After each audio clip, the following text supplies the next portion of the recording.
तो ब्रेक के बाद आप सभी का एक बार फिर स्वागत न्यूज पंच में। और आइए बात कर लेते हैं यूक्रेन की भी। जी हां, यूक्रेन पर सबसे बड़ा जो ड्रोन अटैक है वो देखने को मिला है। बातचीत की जा रही थी कि शायद दोनों देश जो हैं वो शांति वार्ता अपनाएंगे, लेकिन यहां जो स्थिति है कुछ और नजर आ रही है। यूक्रेन पर सबसे बड़ा ड्रोन अटैक किया गया। रूस ने, आपको बता दें, 273 ड्रोन जो हैं वो लॉन्च किए। इस वजह से सबसे बड़ा ड्रोन अटैक माना जा रहा है। हालांकि ज़ेलेंस्की का कहना है कि रूस शांति नहीं, सरेंडर चाहता है। जबकि अगर आपको बता दें, आईसीबीएम दागने की फिराक में था रूस, और इसके साथ साथ ये माना जा रहा था कि जो बैलिस्टिक मिसाइल होगी ये इसके चलते और भी ज़्यादा नुकसान कहीं ना कहीं यूक्रेन को उठाना पड़ेगा। लेकिन दूसरी तरफ अगर देखा जाए तो कोशिश ये भी की जा रही है कि दोनों देशों के बीच किस तरीके से शांति वार्ता जो है वो हो सकती है। और इतिहास का सबसे बड़ा ड्रोन हमला ये माना जा रहा है कि आखिर कैसे रूस ने यूक्रेन में जो तबाही है वो मचाई। धुआं पूरी तरीके से यूक्रेन में नजर आया। ये अटैक, अगर इसकी हम बात करें ड्रोन अटैक की, रविवार रात ये ड्रोन अटैक हुआ था, जिसके बाद हम देख सकते हैं किस तरीके से जो स्थिति है, जो तस्वीर है वो निकलकर सामने आई। करीब 273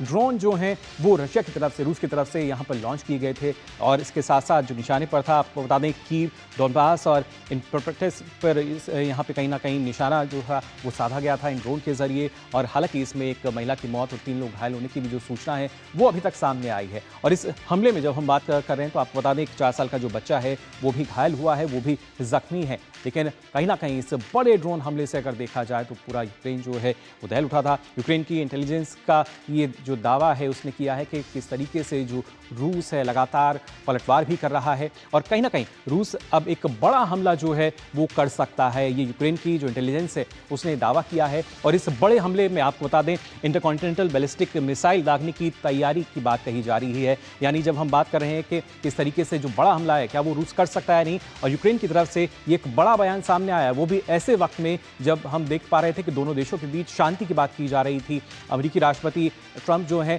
शांति की बात कर रहे थे, लेकिन यूक्रेन का कहना है कि जंग खत्म नहीं, उसे भड़काना चाहता है रूस। सीधे तौर पर यह बात कही गई है यूक्रेन द्वारा।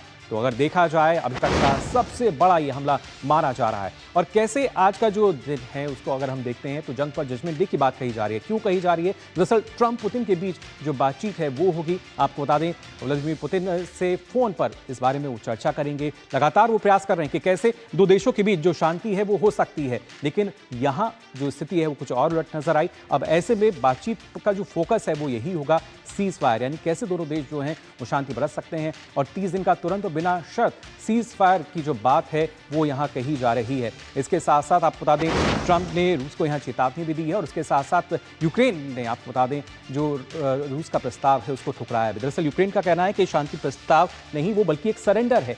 और खासतौर से ज़ेलेंस्की का सीधे तौर पर यही कहना कि हम बिना शर्त युद्ध विराम को तैयार हैं। लेकिन अब जो स्थिति है कुछ और नजर आ रही है। रूस ने यूक्रेन के सामने ये शर्तें रखी थी कि किस तरीके से रूस जो है वो कड़े प्रतिबंध जो है वो लगाता है। लेकिन अब देखना ये होगा यूक्रेन जो है वो हथियार छोड़े और नाटो से जो दूरी है वो बनाए, क्योंकि अलग अलग जो खास तौर से प्रतिक्रिया जो हैं वो सामने आ रही हैं। फिलहाल और क्या स्थिति रहेगी ये आपको बताएंगे, और इस पर और जानकारी के लिए रुख कर लेते हैं हमारे संवाददाता अखिलेश सुमन हमारे साथ जुड़ चुके हैं। अखिलेश, जानना चाहेंगे आपसे, जिस तरीके से बात की जा रही थी कि जो दोनों देश हैं कहीं ना कहीं शांति अब दोनों देशों में नजर आएगी, लेकिन एक बड़ा ड्रोन अटैक और उसके बाद अब दोनों देशों के सुर जो हैं कुछ बदलते हुए नजर आ रहे हैं।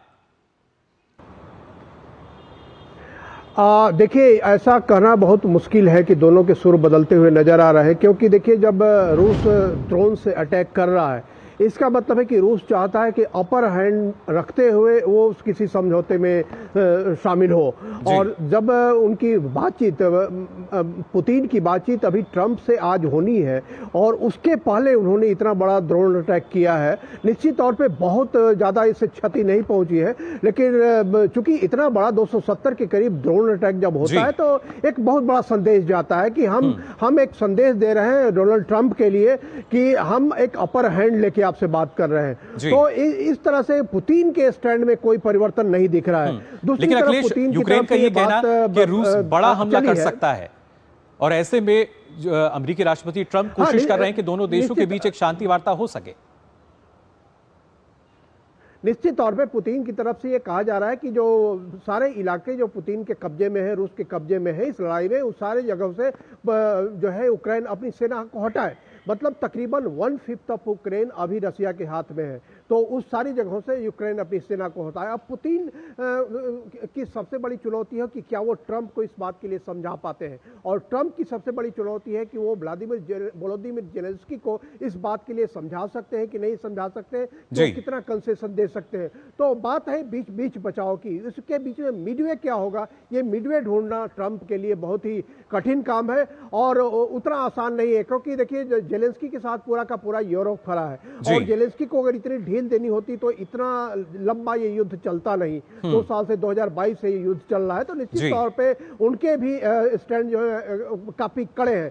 तो यह देखना होगा कि पुतिन और ट्रंप की आज जो बात होती है, एक तो कितनी देर तक चलती है और उसके बाद किन किन बातों पे सहमति बनती है। लेकिन अभी तक जो स्थिति है, दोनों के स्टैंड काफी हार्ड है, काफी हार्श है, और निश्चित तौर पे यह अभी तुरंत कहना कि अभी कोई समझौता हो जाएगा, यह बहुत संभव नहीं दिख रहा है। बिल्कुल, इसकी बानगी जो है फिलहाल नजर नहीं आ रही है, और देखना होगा किस तरीके से और जो फैसले हैं वो लिए जाते हैं। फिलहाल बहुत बहुत शुक्रिया अखिलेश आपका हमारे साथ जुड़ने के लिए। तो हमारे संवाददाता बता रहे थे कि किस तरीके से जंग के नतीजे की अगर बात की जाए, वो जाहिर तौर पर हम इसको मान सकते हैं ट्रंप और पुतिन की बातचीत होगी। उस बातचीत के बाद क्या वाकई 30 दिन का जो सीज फायर है बिना शक हो पाएगा या नहीं, या इस तरह के और हमले जो हैं, जिस तरह की आशंका यूक्रेन ने जताई है, कुछ वैसी ही स्थिति सामने आएगी। फिलहाल के लिए न्यूज पंच में इतना ही। आप देखते रहिए DD न्यूज।